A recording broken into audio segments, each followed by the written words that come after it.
விசுவாசத்தின் மேலே கர்த்தர் கண் வைக்கிறார், அதை சரியாய் நடத்துகிறார். அப்படி நடத்தி கொண்டு போகக்கூடிய சூழலிலே இன்னொரு குடும்பமும் துரோகம் பண்ணுகிறது. அது எந்த குடும்பம்? வாசிங்க, ருத்துவின் புஸ்தகம் 1ஆம் அதிகாரம். ருத்துவினுடைய புஸ்தகம் 1ஆம் அதிகாரம் 1ஆம் வசனம். நியாயாதிபதிகள் நியாயம் விசாரித்து வரும் நாட்களிலே, நியாயாதிபதிகள் நியாயம் விசாரித்து வருகிற நாட்களிலே தேசத்திலே பஞ்சம் உண்டாயிற்று. தேசத்திலே பஞ்சம் உண்டாயிற்று. நீங்க இந்த நியாயாதிபதிகளின் புஸ்தகத்தை எல்லாம் வாசிச்சீங்கன்னா தெரியும். கொஞ்ச நாள் ஆண்டவரோடு இருப்பான், கொஞ்சம் காசு பணம் வந்த உடனே ஆண்டவரை விட்டுருவான். திரும்ப ஆண்டவர் ஒரு நியாயாதிபதி அனுப்புவார், கர்த்தரோனை மீட்டெடுப்பார், திரும்ப ஆண்டவருக்கு கீழ்ப்படிவான், திரும்ப விட்டுருவான். இப்படியா இருந்த பொழுது கர்த்தர் ஒரு காலகட்டத்தில் பார்த்தார், கொஞ்ச நாளைக்கு பயமில்லை, தான் கஞ்சி தண்ணி இல்லாம கிடக்கட்டும்னு சொல்லி விட்டுட்டார். விட்ட பொழுது இவன் இப்பொழுது என்ன விசுவாசிக்கணும்? ஆபிரகாமுடைய நாட்களில் ஒரு பஞ்சம் வந்தது, கர்த்தர் கைவிடல. ஈசாக்குடைய நாட்களில் ஒரு பஞ்சம் வந்தது, கர்த்தர் கைவிடல. யாக்கோபுடைய நாட்களில் பஞ்சம் வந்தது, கர்த்தர் கைவிடல. முழு உலகத்திற்கே உணவு கொடுக்கத்தக்க கர்த்தர் தன்னுடைய சந்ததியை உபயோகப்படுத்தினார் என்கிற விசுவாசம் வந்திருக்கணும். அந்த விசுவாசத்தை மறந்து, அந்த தேவனுடைய திட்டத்தை மறந்தவளாய் ஒரு குடும்பம் செயல்படுகிறது. எந்த குடும்பம்? அது வாசிங்க. தேசத்திலே பஞ்சம் உண்டாயிற்று. தேசத்திலே பஞ்சம் உண்டாயிற்று. அப்பொழுது யூதாவில் உள்ள பெத்லகேம் ஊரானாகிய ஒரு மனுஷன், யூதாவில் உள்ள பெத்லகேம் ஊரானாகிய, யார் இவரு?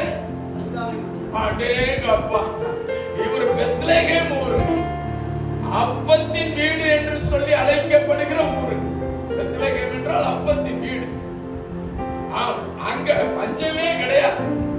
என்ன பிரச்சனைனாலும் கர்த்தர் அவர்களை நேர்த்தியாய் போஷிப்பார். அப்படிப்பட்ட ஊர்ல உள்ள ஆளு தேவனுடைய மகத்துவமான ஸ்தலத்திலே குடியிருக்கக்கூடிய நபர் என்ன செய்யறான்? வாசிங்க. தன் மனைவியோடும் 2 குமாரரோடும் கூட, தன் மனைவியோடும் 2 குமாரரோடும் கூட மோவாப் தேசத்திலே போய் சஞ்சரித்தார். மோவாப் தேசத்திலே போய் சஞ்சரித்தார். ஐயா, பாரினுக்கு பாஸ்போர்ட் வச்சிருக்கான், பாரின் போயிட்டான். எனக்கு அருமையான கர்த்தருடைய பிள்ளை, கர்த்தர் நீ மோவாபியரோட சேரக்கூடாது என்று சொல்லியிருந்தார். இந்த மோவாபியர்கள் பாளையத்திலே நீ பின்வாங்கி போகத்தக்கதாக பெண்களை கொண்டு விபச்சாரம் செய்ய வைத்து பரிசுத்த ஜனத்தை சீரழிக்கும்படியான விபச்சார ஆவியை உண்டாக்கி ஜனத்தினுடைய தேவ திட்டத்தை மறக்கடிக்க பண்ணுவதற்கு உண்டாக்கப்பட்ட ஒரு குடும்பம் மோவாபியர்கள். தேவனுடைய திட்டம் நிறைவேறுவதற்கு மிகப்பெரிய முட்டுக்கட்டையா இருந்தது மாத்திரமல்ல, ஆண்டவரே சொன்னார், இந்த மோவாபியரோடு 1000 தலைமுறைக்கு நீ சேராத, அவர்களோடு தொடர்பு வைத்துக் கொள்ளாத, அவர்களோடு உறவாடாதே, அவர்கள் கர்த்தருடைய காணியாட்சிக்கு புறம்பானவர்கள், அவர்கள் கர்த்தருக்கு அருவருப்பானவர்கள், அவர்கள் கர்த்தருக்கு துரோகிகள் என்று சொல்லியிருந்தார். அப்பத்தின் வீட்டில இருந்து அண்ணாச்சி எங்க போயிட்டாரு? மோவாப் தேசத்திற்கு போயிட்டார். தேவனுடைய மகாபரிய திட்டத்தை மறந்தவனாக இவனுடைய குடும்பத்தில் இருந்துதான் கிறிஸ்து வெளிப்பட வேண்டும் என்று தேவனுடைய திட்டம். அந்த திட்டத்தை மறந்தவனாக தன் மனைவி பிள்ளைகளுடைய வாழ்க்கையினுடைய சுகத்திற்காக எல்லா ஜனமும் கஷ்டப்படுது, நம்மளும் கஷ்டப்பட்டு போறோம். அந்த உணர்வு இல்லை. தான் மட்டும் ஒரு லேவிஷா வாழணும், தான் மட்டும் ஒரு லக்ஸரியா வாழணும், தான் மட்டும் தேவைகள் நிரப்பப்பட்டவனாய் வாழணும், மீதி எல்லாருக்கும் சபையில தருத்துறதுக்காக ஜெபம் பண்ணணும், நாம மாத்திரம் நல்லா இருக்கணும். அவன் மாத்திரம் ஒரு முடிவெடுத்து தேவன் போக வேண்டாம் என்று சொன்ன கூட்டத்தாரோடு போய் தொடர்பு வைத்தது மாத்திரமல்ல, சம்பந்தமும் பண்ணிவிட்டான். அவனுக்கு 2 குமாரர்கள் இருந்தார்கள். 2 குமாரருடைய பேர் ஒருத்தன் பேரு மக்லோன், மக்லோன், இன்னொருத்தன் பேரு கிலியோன். ரெண்டு பேருடைய பேருக்கு ஒவ்வொன்றுக்கும் ஒரு அர்த்தம் இருக்கு. ஒருத்தன் பேரு பினி, ஒருத்தனுக்கு பேரு சிக்கு. அல்லேலூயா. ஒருத்தன் சொத்து பண்ணான். அல்லேலூயா. அவனுடைய பேருக்கான அர்த்தம் பேர் ஸ்டைலா இருக்குன்னு சொல்லி வைக்க. அல்லேலூயா. வாசிங்க 20ஆம் வசனம். அதற்கு அவள் நீங்கள் என்னை நகோமி என்று சொல்லாமல். இப்ப அங்க போயிட்டா, நான் சுருக்கமா கடந்து போகிறேன். இப்ப மோவாப் தேசத்துக்கு போனா தேவன் அங்க வறுத்தெடுத்து 2 பிள்ளைகளும் செத்து போனார்கள், புருஷனும் செத்து போயிட்டான். இப்ப அவள் உதவி ஆயிட்டான், ஒண்ணு இல்லாம போச்சு. எல்லாவற்றையும் இழந்தவளாக திரும்பி வருகிறார். வரும் பொழுது அந்த கூட்டத்தின் மத்தியிலே அந்த நகோமி சொல்லுகிறார். என்ன சொல்லுகிறார்? 20-21 வசனம். நீங்கள் என்னை நகோமி என்று சொல்லாமல். நீங்கள் என்னை நகோமி என்று சொல்லாமல் மாரா என்று சொல்லுங்கள். மாரா. நகோமினா என்ன? ரொம்ப சந்தோஷமா நிறைவான மகிழ்ச்சி உள்ளவள். அல்லேலூயா. அல்லேலூயா. பேர் எப்படி? ஆமா, பேரு சந்தோஷம்னு இருந்தாலும் நீ செய்யற காரியம் பூரா துக்கமான காரியமாவே இருந்தாலும் விளங்க. ஆமென். அல்லேலூயா. வேற ஆசீர்வாதம்னு வச்சுக்கிட்டு நீ ஒரு நாள் வேலைக்கு போகாம இருந்தா தரித்திரம். அல்லேலூயா. அல்லேலூயா. வேற ஆரோக்கியம்னு வச்சுக்கிட்டு 24 மணி நேரம் தூங்கிக்கிட்டே இருந்தா இன்சுலின் தான். அல்லேலூயா. ஆரோக்கியம் வர. ஆமென்.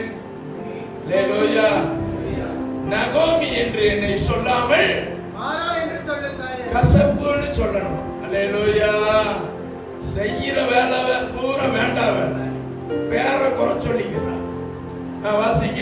சர்வ வல்லவர் எனக்கு மிகுந்த கசப்பை கட்டளையிட்டார். சர்வ வல்லவர் எனக்கு மிகுந்த கசப்பை கட்டளையிட்டார். யாரு? யாரு கசப்ப கட்டளையிட்டதா? வாயில இருக்கிறது பூரா துதியின் சத்தம். உம்மை போல நல்ல தேவன் யாரும் இல்லையே, உம்மை போல வல்ல தேவன் யாரும் இல்லையே. அகிலத்தையும் ஆகாயத்தையும் உந்தன் வல்ல பராக்கிரமத்தாலே ஆண்டவர் நீ சிருஷ்டித்தீரே, உந்தன் வல்ல கரத்தினாலே ஆகாதது ஒன்றும் இல்லை, உம்மால் ஆகாதது ஒன்றும் இல்லை. சர்வ வல்லவரே, கனமகிமைக்கு பாத்திரரே, ஆகாதது என்று ஏதுமில்லை உம்மால், உம்மால் ஆகாதது ஒன்றும் இல்லை. கூடுமே எல்லாம் கூடுமே, உம்மாலே எல்லாம் கூடும். பாடையில போறது பூரா இப்படிச்சு, பாட்டுல போறது பூரா இப்படி. அல்லேலூயா. பாட்டு பூரா இப்படிதான் கூடுமே. விசுவாசிக்கிறவனால் எல்லாம் கூடுமே. அல்லேலூயா. சர்வ வல்லவர், சர்வ வல்லவரை குறிச்சு புரிஞ்சிருந்தா போயிருக்க மாட்டேன். அல்லேலூயா. அல்லேலூயா. வாயில வர்றது பூரா ஆண்டவருடைய நாமம், ஆனா ஆண்டவர் யாருன்னு கொஞ்சம் கூட புரிதல் இல்லை. அல்லேலூயா. சர்வ வல்லமை உள்ள தேவனாகிய கர்த்தர் அதெல்லாம் புரிஞ்சு வச்சிருக்கான். அவராலே கூடாத செங்கடலை பிளப்பார், யோர்தானை கிடக்க செய்வார், வானத்தின் மன்னாவாலே நம்மை போஷிப்பார். அல்லேலூயா. 40 வருஷம் ஆண்டவர் என்னை வனாந்தரத்திலே மன்னாவை கொண்டு போஷித்து என்னுடைய மூதாதையர்களை வழி நடத்தி கொண்டு வந்த தேவனாகிய கர்த்தருடைய சந்ததியினால் அந்த விசுவாசம் அவருக்கு தெரியும். அல்லேலூயா. உளவிகளை கொண்டு சத்துருக்களை விரட்டினாரே, அந்த தேவனுடைய மகத்துவங்களை உணர்ந்தவள் மோவாப் தேசத்துக்கு போயிருக்க கூடாதுல்ல. சர்வ வல்லவர் யார் என்பதை உணர்ந்திருந்தார், அவள் இப்படி இழந்திருக்க மாட்டாளே. வாசிங்க. நான் நிறைவுள்ளவளாய் போனேன். நான் நிறைவுள்ளவளாய் போனேன். காரணம் என்ன? காரணம் என்ன? உன்னை நிறைவா எங்க வச்சிருந்தாரு? நிறைவா எங்க வச்சிருந்தாரு? பெத்லகேம்ல வச்சிருந்தார். நிறைவா இந்த சபையில தான் வச்சிருந்தார். நிறைவா இந்த சபையில தான் நடத்துறார். உன்னுடைய தேவைகளை இந்த சபையில வச்சு தான் சந்திக்கிறார். உன்னுடைய தேவைகள் எல்லாவற்றுக்கு மேலாக நீ அவருக்கு வேணும்ன்றதுல அவர் கண்ணோக்கமா இருக்கிறார். ஹல்லேலூயா, ஹல்லேலூயா. நிறைவா இருந்த பொழுது எங்க இருந்த? இங்க தான் இருந்த. கர்த்தர் இங்க வச்சுதான் உன்னை ஆசீர்வதித்தார். இங்க வச்சுதான் உன்னை விருத்தியாக்கினார். இங்க வைத்துதான் உன்னை பெருக பண்ணினார். இப்பொழுது இங்க வேண்டாம். இங்க எப்ப போனாலும் வாரம் பாஸ்டர் என்னைய குறிச்சு என்னை குத்தி குத்தி குத்தி குத்தி குத்தி குத்தி. ஹல்லேலூயா, ஹல்லேலூயா. பாஸ்டர் என்னைய குறிச்சே பேசுறாரு சிஸ்டர். ஹல்லேலூயா. ஆமா, அந்த வசனத்துக்கு எதுவும் அர்த்தம் நீங்களே கேளுங்க. ஹல்லேலூயா. ஆவியானவர் சொன்னாரு பேசிட்டேன். ஹல்லேலூயா. கவலை இல்லை. ஆமென்.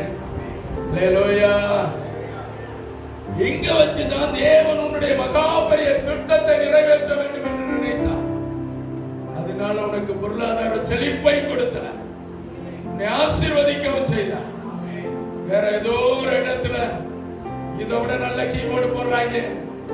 நீ வெயில் காலத்துக்கு போனா ஒரே வேர்வையா இருக்கும். அங்க போனா ஏசி போட்டிருப்பாங்கன்னு சொல்லி. ஹல்லேலூயா. நீங்க போக மாட்டீங்க. நீங்க எல்லாம் ரொம்ப நல்ல பிள்ளைங்க. ஹல்லேலூயா. போனவங்கள சொல்றேன். எனக்கு அருமையான கர்த்தருடைய பிள்ளை. நிறைவுள்ளவளாய் போனேன். கர்த்தர் என்னை வெறுமையாய் திரும்பி வர பண்ணினார். ஆமென். பூராத்தை குடிக்கிட்டாங்க. அச்சாணி கலண்டு போச்சு. கலகலத்து போச்சு குடும்பமே. வாசி. கர்த்தர் என்னை சிறுமைப்படுத்தி கர்த்தர் என்னை சிறுமைப்படுத்தி சர்வ வல்லவர் என்னை கிளேசப்படுத்தி இருக்கையில் சர்வ வல்லவர் என்னை கிளேசப்படுத்தி வாயை திறந்தாலே கர்த்தர் சர்வ வல்லவர் இயேசுப்பா உங்க டாடி தி ஹோலி ஸ்பிரிட். ஹல்லேலூயா. வாயில வர்றது பூரா ஆண்டவருடைய நாமம். ஆனா மனசுல இருக்கிறது பூரா அவிசுவாசம். ஹல்லேலூயா, ஹல்லேலூயா. சொல்றது பூரா ஆண்டவருடைய நாமம். மனசுல இருக்கிறது பூரா அவிசுவாசம். நான் வாழுவேனா வாழ மாட்டேனா, நான் இருப்பேனா சாவேனான்னு பார்த்து சொல்லுங்க பாஸ்டர். நான் என்ன கிழிச்சு வசியக்காரனா? ஹல்லேலூயா, ஹல்லேலூயா. பாலை குடிச்சேன்னா கொஞ்சம் லேட்டா தான் வேலை செய்யும். ஹல்லேலூயா. நீ ரிசல்ட் உடனே வேணும்னா உனக்கு பாண்டால தான் கொடுக்கணும். சத்தாகணும்னா கொஞ்சம் பாலை தான் கொடுக்கணும். அது கொஞ்சம் லேட்டா தான் ப்ராசஸ். ஹல்லேலூயா. நீ இன்சிடென்ட்டா எதையோ ஒன்று நடக்கணும்னு நினைக்கிற, அது இன்சிடென்ட்ல தான் போய் முடியும். ஹல்லேலூயா. எனக்கு அருமையான கர்த்தருடைய பிள்ளையே, நீ ஏதோ உடனே வாழ்க்கையில ஏதோ ஒன்று நடந்துடணும்னு நினைக்கிற, வாயில வர்றதெல்லாம் துதியின் சத்தம், மனசுல இருக்கிறதெல்லாம் அவிசுவாசம். ஹல்லேலூயா, ஹல்லேலூயா. வாசிங்க. சர்வ வல்லவர் என்னை கிளேசப்படுத்தி இருக்கையில் கிளேசப்படுத்தி இருக்கையில் நீங்கள் என்னை நகோமி என்பானே, நீங்கள் என்னை நகோமி ஆசீர்வதிக்கப்பட்டவளே என்று சொல்லுவானே. ஹல்லேலூயா, ஹல்லேலூயா. 13-14 வருஷம். போவாஸ் ரூத்தை விவாகம் பண்ணினான். போவாஸ் ரூத்தை விவாகம் பண்ணினான். கரங்களை தட்டி. அந்த சுதந்திரவாளிக்கு தெரியல தேவன் என்ன திட்டம் ரூத் மேல வச்சிருக்காருன்னு. அந்த சுதந்திரவாளிக்கு தெரியல ரூத்தின் மூலமா தான் கிறிஸ்து வெளிப்பட போகிறார் என்பது. அந்த சுதந்திரவாளி மனிதர்களை போல மற்றவர்களை பார்த்தான்.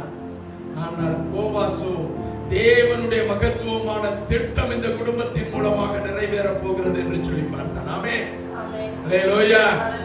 நீ எந்த குடும்பத்தை நியாயம் தீர்க்காத, நீ எந்த குடும்பத்தை அற்பமா எண்ணாத, நீ எந்த குடும்பத்தை அருவருக்காத, நீ எந்த குடும்பத்தை பார்த்து இவங்க எல்லாம் தேவனுக்கு அருவருப்பானவர்கள் நீ சொல்லாத. தேவன் எந்த குடும்பத்தின் மீது என்ன திட்டம் வைத்திருப்பாரோ நீ அறியா. ஹல்லேலூயா, ஹalleluya ஹalleluya. போவாஸ் ரூத்தை விவாகம் பண்ணினான். அவள் அவனுக்கு மனைவியானாள். அவள் அவனுக்கு மனைவியானாள். அவள் அவனுக்கு பிரவேசித்தபோது அவள் கர்ப்பம் தரித்து ஆண் பிள்ளையை பெற கர்த்தர் அனுக்கிரகம் பண்ணினார். அனுக்கிரகம் பண்ணினார். கரங்களை தட்டி ஆண்டவருக்கு நன்றி சொல்லலாமா? ஹalleluya. அவருடைய சந்ததி கர்த்தர் பெருக பண்ணினார். மத்தேயு எழுதின சுவிசேஷம் 1ஆம் அதிகாரம் 5-6 வசனம். மத்தேயு எழுதின சுவிசேஷம் 1ஆம் அதிகாரம் 5 வசனம் 6 வசனம். சல்மோன் போவாசை ராகாபினிடத்தில் பெற்றான். சல்மோன் போவாசை ராகாபினிடத்திலே பெற்றான். போவாஸ் ஓபேத்தை ரூத்தினிடத்தில் பெற்றான். போவாஸ் ஓபேத்தை ரூத்துவினிடத்திலே பெற்றான். ஓபேத் ஈசாயை பெற்றான். ஓபேத் ஈசாக்கை பெற்றான். ஈசாய் தாவீது ராஜாவை பெற்றான். ஈசா தாவீது ராஜாவை பெற்றான். ஹalleluya. இந்த தாவீதினுடைய சிங்காசனத்திலிருந்து தான் இயேசு கிறிஸ்து இந்த பூமிக்கு வந்தார். ஹalleluya. இதற்கு பின்பதாக வரக்கூடிய தாவீது என்ன பண்ணினார்? நான் அடுத்த வாரத்துல உங்களுக்கு காண்பித்து கொடுக்கிறேன். தாவீதினுடைய மகன் என்ன பண்ணினான்? அதையும் வரக்கூடிய காலங்களில் நான் உங்களுக்கு காண்பித்து கொடுக்க விரும்புகிறேன். கர்த்தர் உங்களோடு பேசுவாராக.